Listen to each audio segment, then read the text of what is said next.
हम सब लोग इंग्लिश में एक शब्द कहते हैं गॉड। क्या कहते हैं? जोर से बोलो। गॉड कहते हैं ना। गॉड मीन्स भगवान, ईश्वर।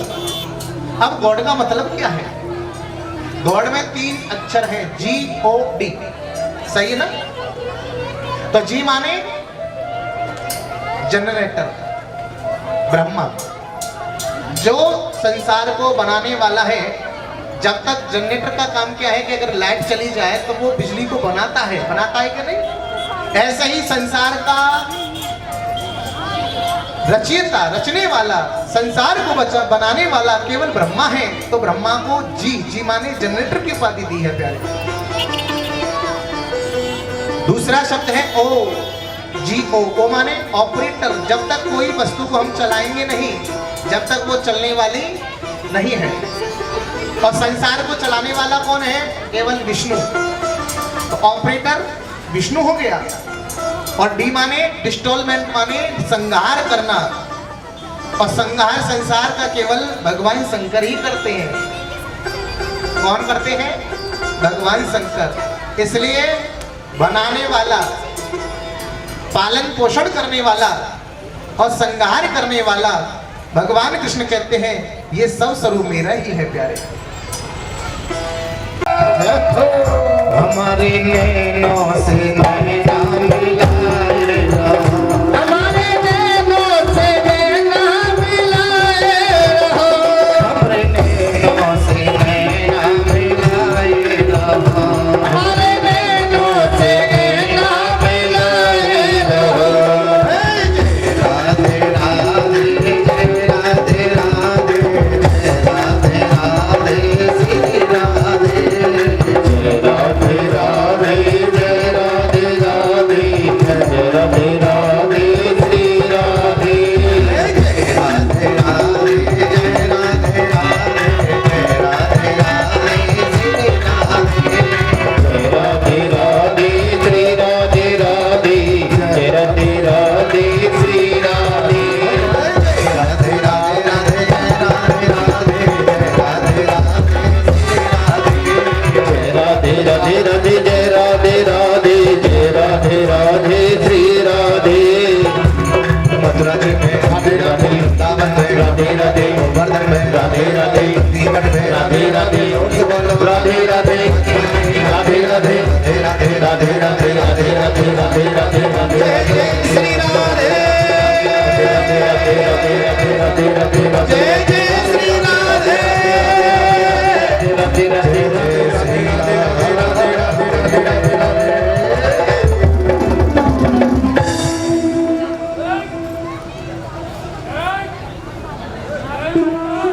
एक बार जोर से बोलना पड़ेगा जय जय श्री।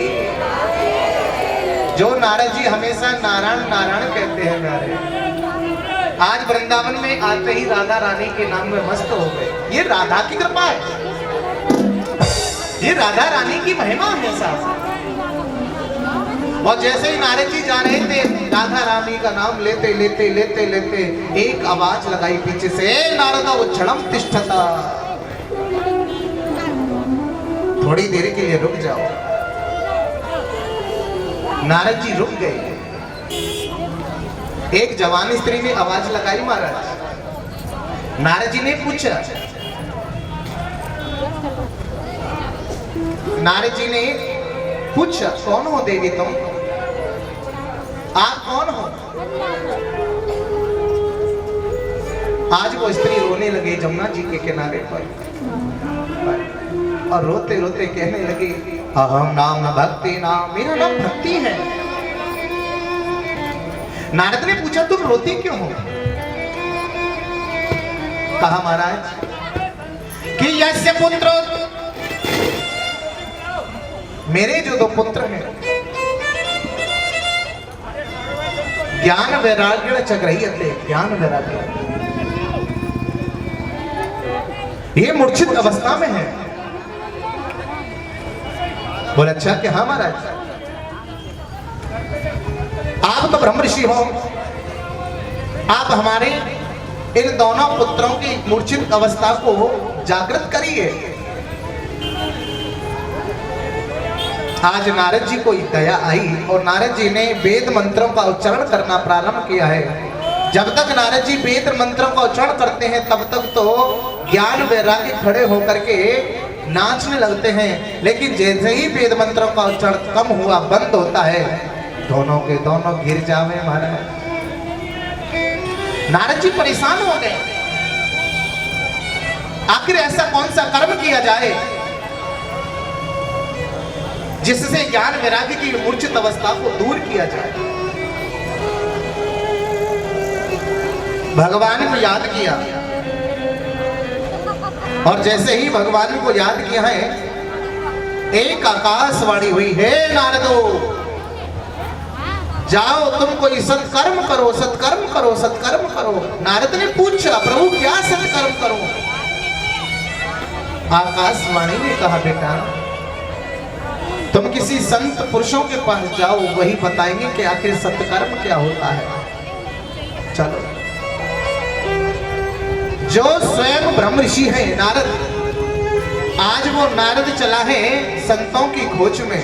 देखिए, हम तो साधारण प्राणी हैं, लेकिन बाबा तुलसी कहते हैं कि प्रथमा भगति संतन कर संगा,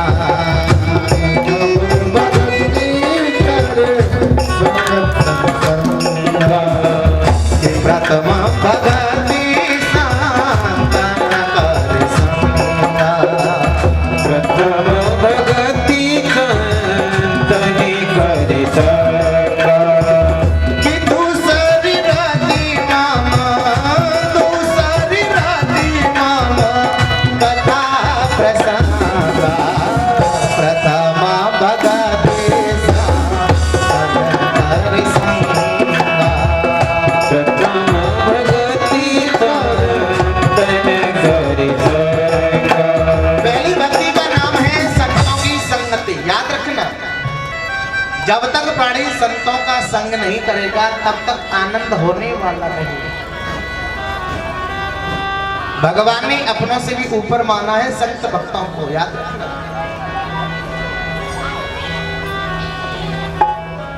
तो पहली भक्ति है संतों की संगति। अच्छे लोगों का संग करिए भाई, और जो प्राणी अच्छे लोगों की संगति करे, आहा, आगे जीवन में आनंद रह जाए।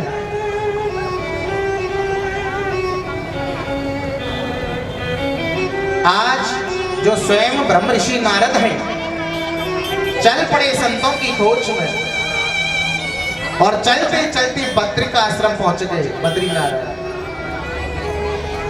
जो 4 ऋषि बैठे हुए थे, सनक, सननंदन, सनातन, सनत कुमार, 4 महात्मा बैठे जो निरंतर भगवान की कथा करते रहते। ही को कब करो भाई,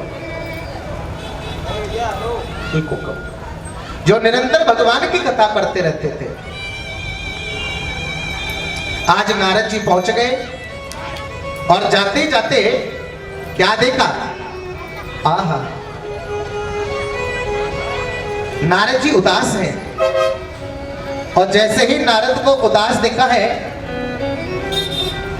सनत कुमारों ने पूछा कि तुम का चिंतावली से, हे नारद क्या चिंता है तुम्हें? तुम तो भगवान के दास हो फिर भी उदास हो, आखिर बात क्या है? आज नारद जी रो पड़े और नारद ने रोते रोते कहा, प्रभु जी मुझे अपनी चिंता नहीं है। बोले बताओ, मुझे ज्ञान वैराग्य की चिंता है। जो वृंदावन में मूर्छित अवस्था में पड़े हैं, उनकी मूर्छित अवस्था को कैसे जागृत किया जाए। आज सनत कुमार बड़े प्रसन्न हो गए और सनत कुमार कह रहे हैं, नारद जी तुम धन्य हो। संसार में वो प्राणी धन्य होता है जो दूसरों का कल्याण करता है, जो दूसरों के बारे में सोचता है। बाबा तुलसी कहते हैं कि परहित सारा सा, कि परहित सारा सा धर्म नहीं भाई, पर पीड़ा सम नहीं आजमाए, पर पीड़ा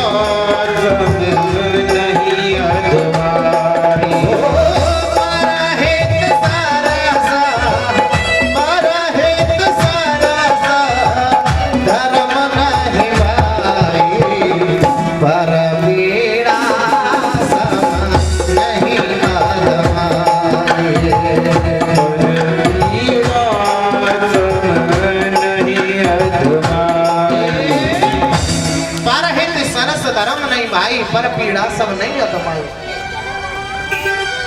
परोपकार के बराबर संसार में कोई धर्म नहीं होता। एक बात कहें आपसे, संसार में वो प्राणी श्रेष्ठ है जो दूसरों के बारे में सोचता है, और जो अपने बारे में सोचे कि मेरो ही भलो भलो है जाए, है? मेरो ही भलो है जाए, तो वो प्राणी श्रेष्ठ नहीं है। जो दूसरों के भले के बारे में सोचे वही संसार में श्रेष्ठ होता है। याद रखिए,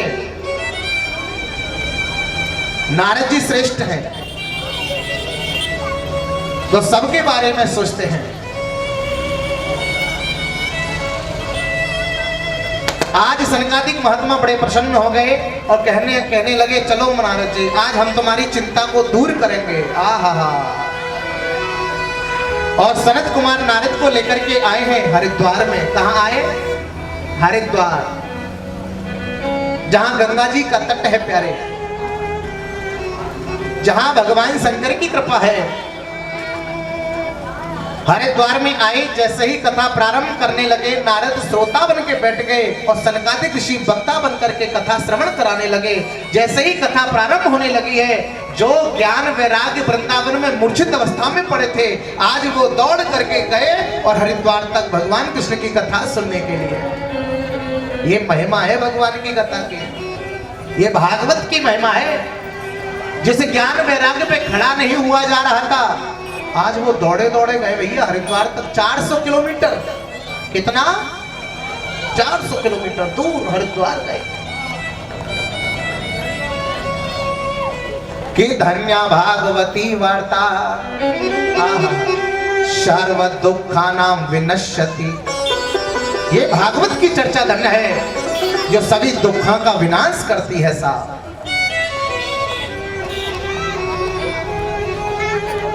दूसरी रत्मम कथा प्रसंग, भगवान कहते हैं दूसरा प्रसंग है जो मेरी कथा को प्रेम से सुनता है, उसके जीवन को मैं आबाद कर देता हूं, उसके जीवन में आनंद भर देता हूं साहब। ज्ञान वैराग्य गए अपनी भक्ति के माँ के साथ में, और माँ भक्ति ने पूछा सनत कुमारों से, हम कहां बैठे? क्योंकि वहां इतनी भीड़ इकट्ठी हो गई थी कि पांव धरने की जगह नहीं। अब भक्ति ने पूछा तो सनत कुमार बोले, अरे देख भक्ति, तू अपने पुत्र ज्ञान वैराग्य के साथ में जितने भी भक्त कथा सुनने को आए हैं उनके हृदय में विराजमान है जा, विराजमान है जा। प्रेम से बोलो जय जय श्री। याद रखिए, जब भी भगवान की कथा होवे वहां भक्ति ज्ञान वैराग्य तीनों के तीनों माँ बेटा हर भक्त के हृदय में वास करते हैं और उसके जीवन का भला करते हैं। आज कथा प्रारंभ हो रही है, भगवान कृष्ण का कीर्तन होने लगा कि श्री कृष्ण गोविंद हरे मुरारी, हे नाथ नारायण वासुदेवा।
He